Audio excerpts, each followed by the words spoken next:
We are plausibly live from the corner of 75 and 121 here in the great city of McKinney, Texas. Welcome back to another game-changing episode of Dynamics Chatter.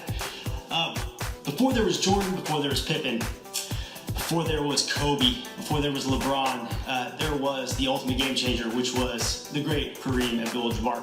Can you imagine that the NBA actually went 7 years where they made it illegal for someone to dunk the ball? All because they said it would be unfair for Kareem. That is a game changer. And today what we're going to talk about is we're going to talk about two pieces of functionality inside of D365 that do just that.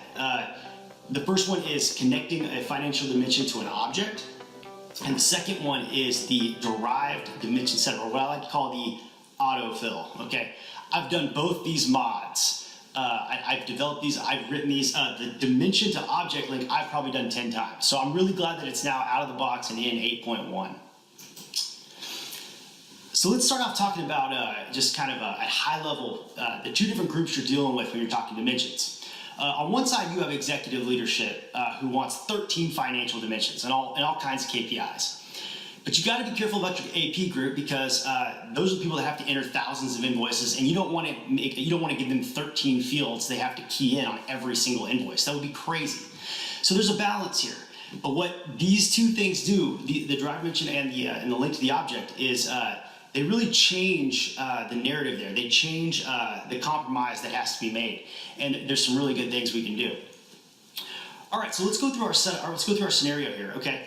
I'm going to have 4 dimensions. I'm going to have business unit, and here are my business unit values. I'm going to have my product group, and here are my product group values. Shout out to Daisy Brand.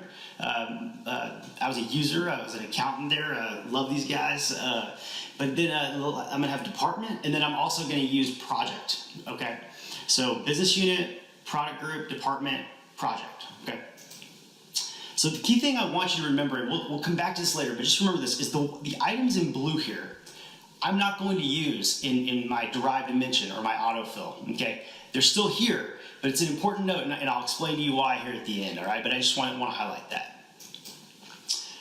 Next, this is really the autofill and the scenario that I want to do. So if I pick sour cream, it's gonna always autofill and default with 500 for stock, 20 and 23 for operations. Okay. What this will do is we will go to the project and we'll set it up there, and you can see how it defaults into the default dimensions. We'll also go into a journal, and you can see how it defaults there, saving your AP processors and guaranteeing good data. Okay. So let's go ahead and walk through it now. So the first thing we're going to do here is I'm going to go to the financial dimension setups. And if you remember our spreadsheet here, I'm going to click on our financial dimensions, and I'm going to first show you the dimension to object link. So the piece of this is this object cannot be a custom dimension. It has to be based on an object. You can see that in the use value from. I'm going to set this to yes now. This is a new checkbox. It says copy values to this dimension on each of the objects. So you'll see that here in a second. But before we go over there, I'm going to show you my business unit, and I also have product group, and I also have department set up. Okay. So here, if I come to the derived dimensions, you're going to set this up on the first dimension in the string. So I'm going to go to business unit, and you've noticed I've already set these up 10, 20, 30, 40. And you can see 500, the 600, and the ops department. One of the key things here is if I tried to go in and put 10 again or 40 again, it wouldn't let me. It only lets me put one combination in. It also, I have to stick to an entire string. Now, the interesting thing kind of there is that I can use dimensions that aren't in the account structure, which seems a little bit weird, but hey, that's the way they have it set up. So I'm gonna go to the ledger, just to kind of give you guys a bird's eye view of the prep work I did here. I've got business unit, product group, department, and project, which I don't have in that string, but basically I've got them set up to be valid and allow all. So now I'm gonna go ahead and switch over here to the project management and accounting. And I'm going to go create a new project. So just to kind of show you, first thing I'm going to show you here is how that object to dimension link works, and you'll see it work here. I've probably made this mod 12 times. Every time I go and do a full-blown project management accounting implementation with revenue and all that stuff, I do this mod every time, just because it is so convenient to have and so nice to have. So So it creates here, I'm gonna create just an investment project. We're gonna call it the Dynamics Chatter Capital Project because we really need a new studio badly. I'm gonna say okay. We're gonna create the project. So this is the key piece, and man, this is you wouldn't think it's this nice to have, but it really is. It's like that project project 2211 is now on this.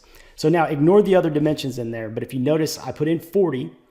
Okay, so got to pretend there's only 4 in there. I use an existing dimension, but you notice it auto-populated the rest of these. The nice thing about the derived dimensions is it works on both the default dimensions, but now I'm going to show you how it works in the journal. Again, you have to think about this like I could be doing a free text invoice. I could be doing an AP invoice. I could be doing a general journal. Those autofills are so nice to have. It's going to cut down on the manual entry by AP users. And when they're having to do 1,000 of these, that's a really nice thing to have. But the bigger piece I'll show you here in a second is really locking down dimensions on the projects that we're setting up. So here we go. In this journal, what I'm going to show you here is we're going to do a reclass. Like somebody booked $7,500 to an expense account, and we took a look at it, and it's $7,500, and it should actually be capitalized. It should have been a part of a capital project. So we're going to take it out of the miscellaneous expense account, and we're going to put it into the. But see, now the key part I want to show you here is if you notice, I'm going to go ahead and put in the 40, and you notice when I tab out of it, it auto fills the other dimensions. Again, super nice to have on an AP, and it takes some of the fear out of having 5 or 6 dimensions. I don't have to. Before you would have to key in every single one of those, even though they are already preset. Like every time I have a 40, it's going to be a product group of 600 because it's a service. So now I'm going to use the offset here.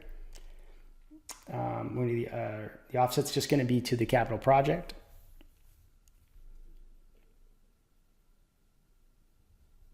And I don't know if my GL accounts are right here, but those dimensions get inherited from the project. Now, one thing about these derived dimensions is you can overwrite them. Like there's no lock in place. At Summit, the Microsoft folks told us that they're in one of the future releases, they didn't specify when, they're going to have a lock button so that like not only will that autofill, but you won't be able to change it. The mod I generally make is like for the project object is not only do I auto populate it, but I gray it out so you can't change it.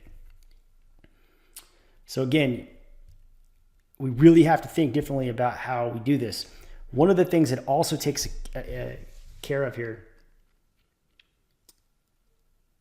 So one of the things it also takes care of here is a lot of times I have combinations that aren't valid. So I'm going to go to this project. I'm going to click edit. If you notice here, like if I was setting this up and these were all blank, okay, basically I don't want to use anything but 23 on any of these projects because I'm never going to have a legal project or an accounting project. I'm just going to have ops projects.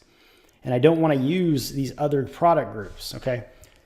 By putting these combinations together, you guarantee that I can just put the business unit and I can pass those through. A lot of times what happens is people try to set up advanced rules. Well, when I'm setting up the project, those advanced rules don't come into play. So they don't know they have bad dimensions until they try to post, which could be way, way, way too late, especially if I've already done a receipt. Now I'm trying to do an invoice, whatever it might be.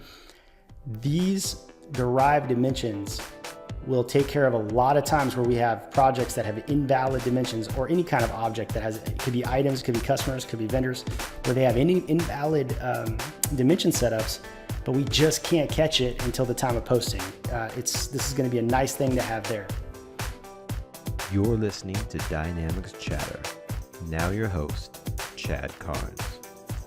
Thank you for joining us for another episode of Dynamics Chatter. The funny thing about Kareem Abdul-Jabbar is that they outlawed the dunk, and because of that, he developed the most unblockable shot the game has ever known, which is the sky hook. It was just unblockable, okay? The same thing's true of us. We got to keep adapting. We got to keep growing, and these two pieces of functionality I showed you are really going to be a game changer on how we implement finance, advanced rules, account structures. So what? Who cares? Why is this important? Okay.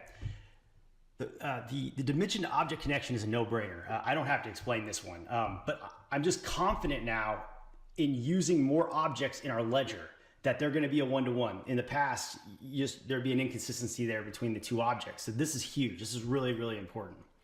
And the autofill is great because it makes us think differently about the maintenance of our account structures and how we set up advanced rules.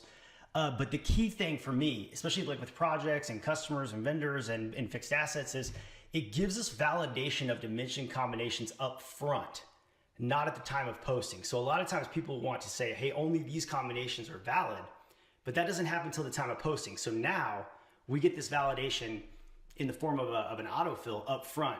And that will keep us from having to set up so many advanced rules, because the advanced rules don't really see that. It's going to be really, really nice not having these conflicts. That's where this comes in. Okay, so the hardest part with projects is if I go do the drop down, I'm going to see 700 and 800. I'm going to see 22 and 24, but I don't want those to ever be used in the drop down. Well, now with the autofill, I can kind of eliminate those from being used. And again, reduction of manual entry. Okay, anytime that AP processor goes in there and they key in the cottage cheese dimension, the rest of them just populate. It's super nice. Okay. So again, hopefully you enjoyed this episode. We got a lot of this from Summit. We enjoyed seeing everybody at Summit. Had a great time. We're going to be doing some presentations, and we're going to be doing some stuff with the AXUG. We're excited about that endeavor. Thank you for the support. Thank you for your emails. We're going to try to do a mailbag here pretty soon. And thank you for continuing to listen to Dynamics Chatter.